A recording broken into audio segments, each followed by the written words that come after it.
ergichi kana akkuma argamtan kana haqamee jira jechuudha. Haqamee egaa haqame kana akkamittiin arguu danda'a kan inni ilaalla jechuudha. Kallattiin keessaa baana gara aappichaa seenna. Yeroo aappichaa ergaan ergame kun haala kana asinaa dhufa jira. Ergaan achi dileete asirratti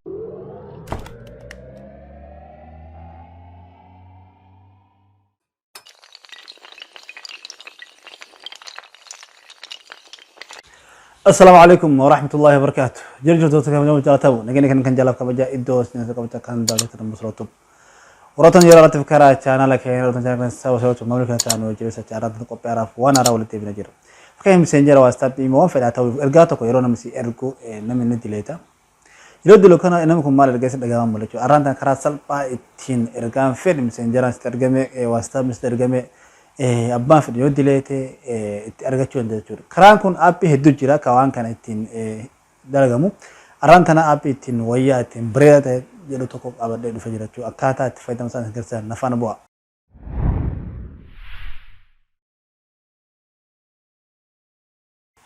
Walitti deebina jira.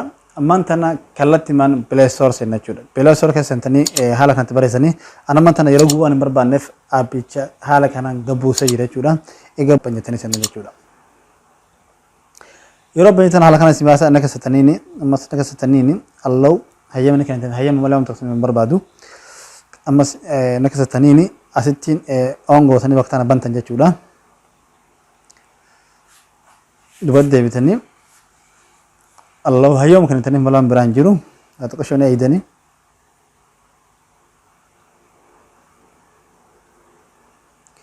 يرى خان أيدن أسرتي إنك ستنين كان هندا all go all أبيس بكتنا كتني all go تنا أبي هندا وتنيني حال كنان إرجع سين إرجع هندا ساتو وجودا كلتين أبي كون هجيه قال جودا إيجا غوني ربنا فكين يوم مسنجي تكون إرجع مي حق مجرا ولين لالا messenger tokko ergaan eegana ergame najala haqamee jira jechuudha. Eega haqame akkamittiin ergaa eega haqame kana hubachuu danda'a kan dhuwan ilaalla. Ergichi kana akkuma argamtan kana haqamee jira jechuudha. Eega haqame eega haqame kana akkamittiin arguu danda'a kan dhuwan ilaalla jechuudha. Kallattiin keessaa baana gara aappichaa seenna. Yeroo aappichaa ergaan ergame kun haala kana asinaa dhufa jira. Ergaan achi dileete asirratti haala kana naa dhufa jira jechuudha. Ammaan tana aappii hundaa ergaa isin ergamu ka dileetamu imaa ta'u WhatsApp haa ta'u messenger haa ta'u haala kanaan abbaan yoo dileete baasu ergaan sun kallattiin as keessa kuufama as keessa hin haqamu jechuudha. Waan namichi haqa sana ta'u kallattiin haala kana asirraa hubachuu danda'a jechuudha. Aappiin kun hedduu jira. Aappii galuu keessa ittiin wayyaa bareedee aappii tokko qophii irraa kana fakkaata haala kanatti fayyadama isin jecha maslutub sabasawachuu mamli kan ta'an hojjebeessa. Qophii kanaa fi kana fakkaata wal deebi'u nagaan nuuf tura.